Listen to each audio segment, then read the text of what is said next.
What's good, budget buds? We're back at it yet again. I'm shooting this one real late at night. It's like 2 a.m., so I gotta keep it a little quiet. Um, I think we're done harvesting one of the plants. We're thinking about harvesting the GMO soon. We have the blueberry cupcakes and the violet vortex now pretty good and well in flower. I think it's like 5 weeks, maybe? Probably. Yeah. Alright. So I will be seeing you guys in the video. Let's get into it.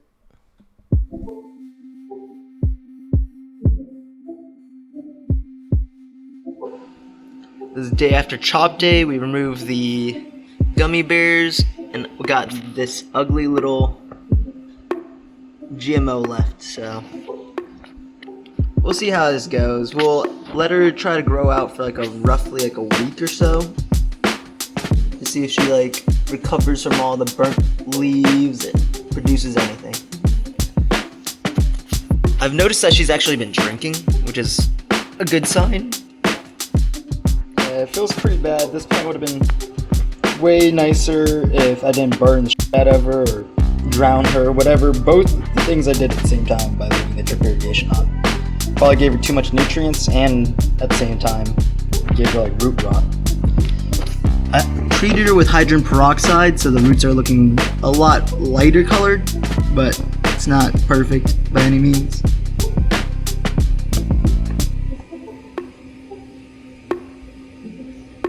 Had ant problems too, so that's probably an ant right there.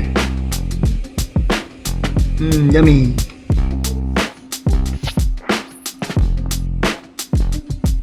Yeah. Trichome production was pretty good. I just a little bit disappointed by my own actions of really messing her up, so.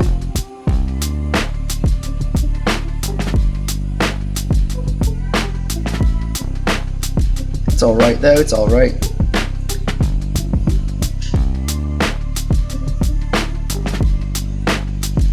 Look how burnt she is. I gotta remove so many leaves inside there, I don't even know what to do. Alrighty fam, so these are on roughly week 4 of flower. We probably got another 4 or 5 weeks left at least. So we're about halfway done, roughly.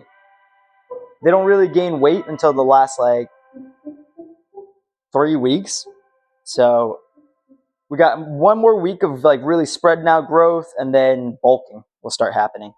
But I kind of forgot to water these two, so they're a bit hungry. I'm gonna give them some CalMag and some humic acid. This is 1/32nd of a tablespoon, so half of a 16th of a tablespoon. And 2 milliliters of some CalMag. I just want to give them a little bit of something. If you look at the bottom, you'll see some of the leaves are really starting to die on both these plants, which means they're hungry.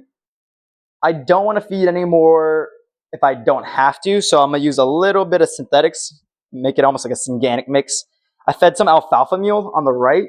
I haven't fed anything on the left. The one on the right seems to be eating faster than the left one. Alfalfa meal, since it's a organic amendment, it's going to break down real slow. Even though I've given her plenty of nitrogen and potassium in the soil, it's not broken down yet. I'm going to need to give them some synthetics, just a very, very slight amount, to push her over the edge and keep her healthy until the organics do break down.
She smells better than she looks too, which is a wild part. She looks good, but she smells better. Violet Vortex, a monster of a producer. She's got nugs everywhere. Nugs are really frosty too. If you just look at the trichomes on the leaves, let's see. Her leaves are all triched up all the way down. Yeah, let's see if we get a shot of that. Yeah. So she's frosty AF. Frosty as fuck. Can I get a better shot? Can I get a better shot? Yeah. Even her lower nugs are just absolutely frosted out. Here, let me take it off the mount and see if we can get a couple good shots for you guys. Grabbed by the fan leaf. Lean her over. Yeah. This is really early on, but she is very frosty. Like, you'd be worried that you have like some type of fungus or mold growing on your shit with how much trichome she's producing. Yeah. Blueberry cupcake is a gorgeous plant though. It's got that green and purple that everybody likes. Decent trichome production. This is not bad trichome production, not the best. I think the Violet Vortex has slightly more trichome production. But sometimes if you're just in it for the terps though, if you're like a sweet, sour terp lover, this is a must try, I ain't gonna lie. Must try. Alrighty, so it's been roughly a day since I broke down the leftover soil from the gummy bears from Atlas Seeds. You'll still see a bunch of roots everywhere. I soaked it. So now is a good time for me to add some plant food so that it can break down over time. I'm going to be using roughly a teaspoon of Dr. Earth, mainly for the mycorrhizae and the bacteria that it provides. So these we'll inoculate it with some microbes. Even though it probably already has microbes, we'll inoculate it some more. And then I'll probably do roughly 1 tablespoon per gallon of this 626. Alrighty. I will be back when I get the spoon. Suggestions for the pot size I'll be using is roughly 2 to 4 tablespoons. So I did 3, which is kind of perfect. This also stinks. This is some fruit tree fertilizer, but Dr. Earth does like mycorrhizal in there and other beneficial bacteria. So by using this to inoculate the soil with some microbes. Alright, that's it. Easy as pieces of pie. You can basically use any dry amendment. If you're using Gaia Green, which is a 444, you'll probably be using 2 tablespoons per gallon. I'm using roughly 1 because this is slightly more potent. It's a 626, which is about 50% more than the 444. We ignore the phosphorus because cannabis doesn't need phosphorus like that. Only need like around 80 parts per million. On the high end, you can go up to like 100 something, but for nitrogen, we need like 200 parts per million to 400 parts per million, depending on how much lights are running, the temperature, the cultivar. There's a million things that affect it.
had this plant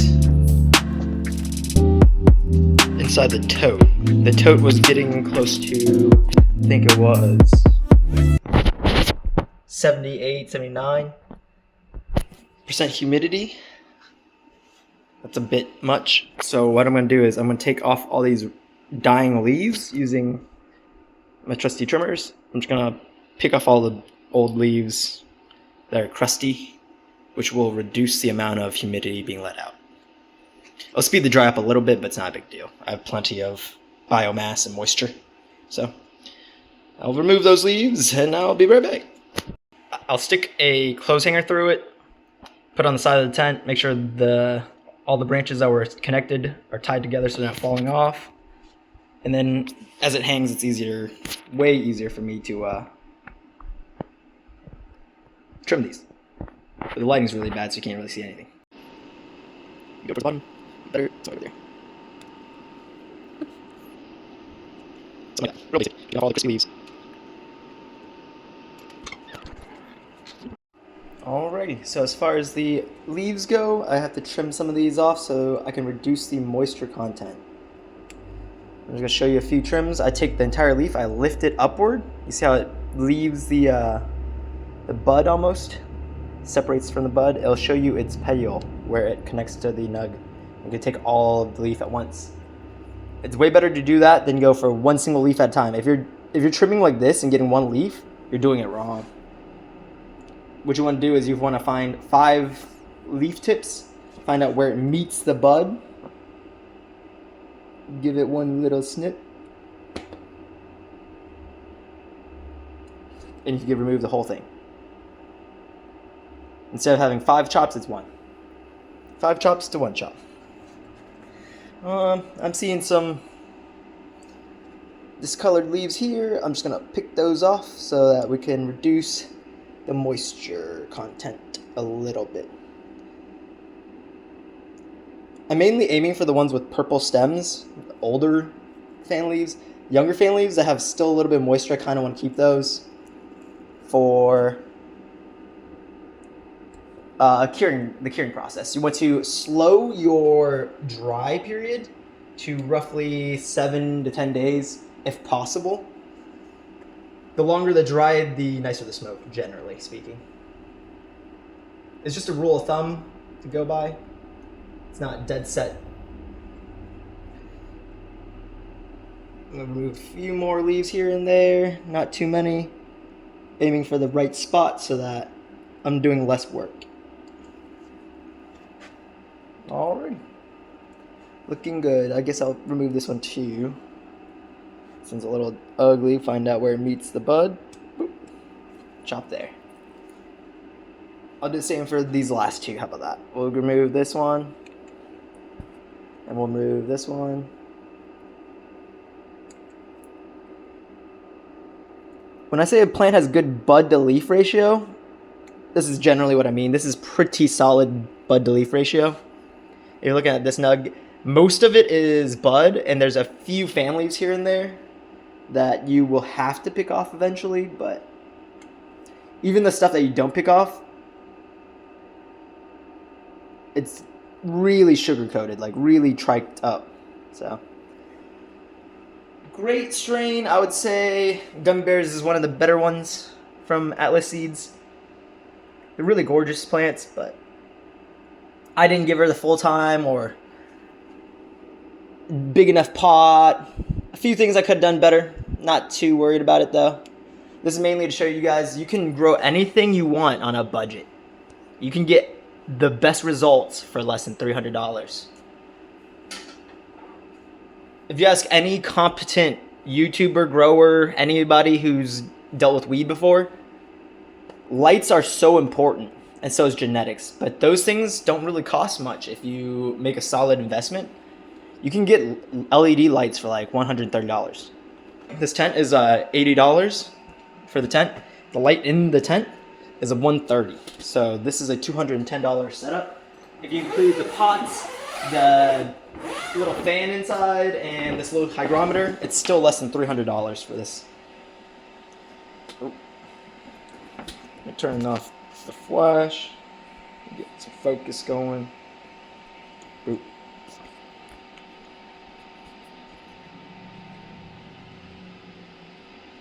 Bang. So this tent, this entirety of this tent, can be grown for less than $300. You can get beautifully large nugs, amazingly gorgeous, beautiful frosted nugs for $130 light, an oscillating fan. I don't even have an inline fan for this. Don't even have an inline. But she's looking gorgeous. This is the Blueberry Cupcake by Humboldt Seed Company. They're a very respected breeder. I wouldn't say they're the best breeder for the price, but it's pretty damn good. I ain't gonna lie, that's pretty good. Like, they're pretty gorgeous. This is from Robinhood Seeds. This is the Violet Vortex. Let's get a close-up for you guys. How about that? Yep. She doesn't shine on the top. She likes to shine below. So if I were to give you some Lizzie light, maybe.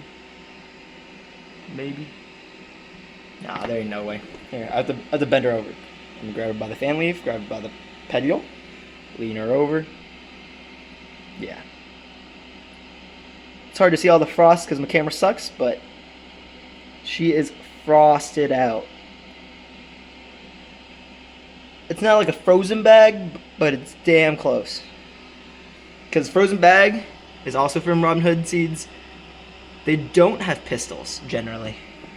If they had pistils in this stage of growth, they would be really small. More akin to like these pistil sizes. Those are long pistils.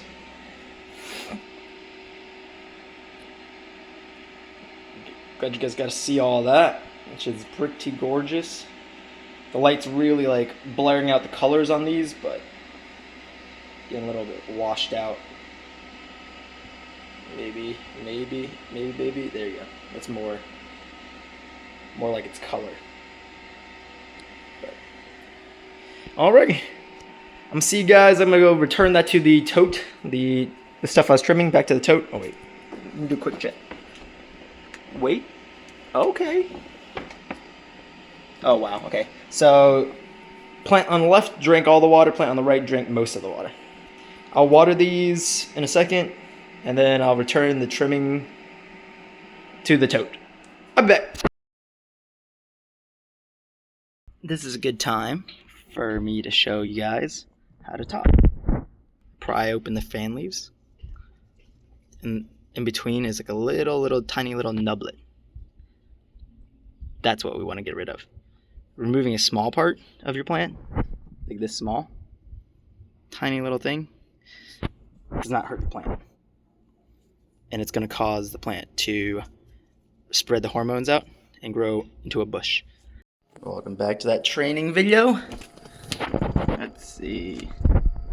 She's starting to really put off some stank. We'll see these two top nodes are starting to grow where we topped it.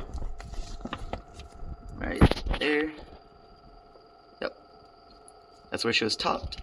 And you can see two new little tops are growing out of it.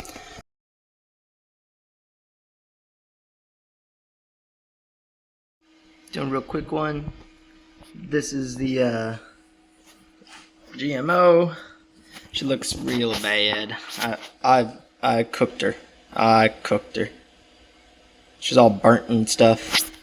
But I did the best I could with what I came back to after the my vacation. I left on vacation, and my drip irrigation system really messed it up.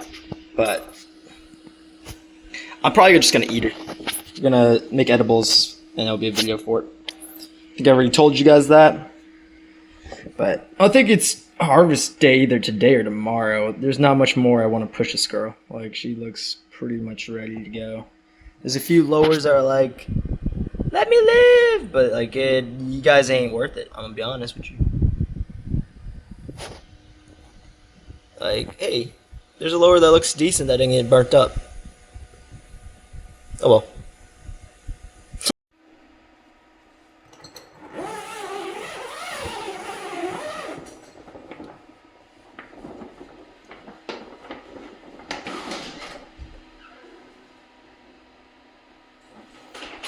Alrighty, fam.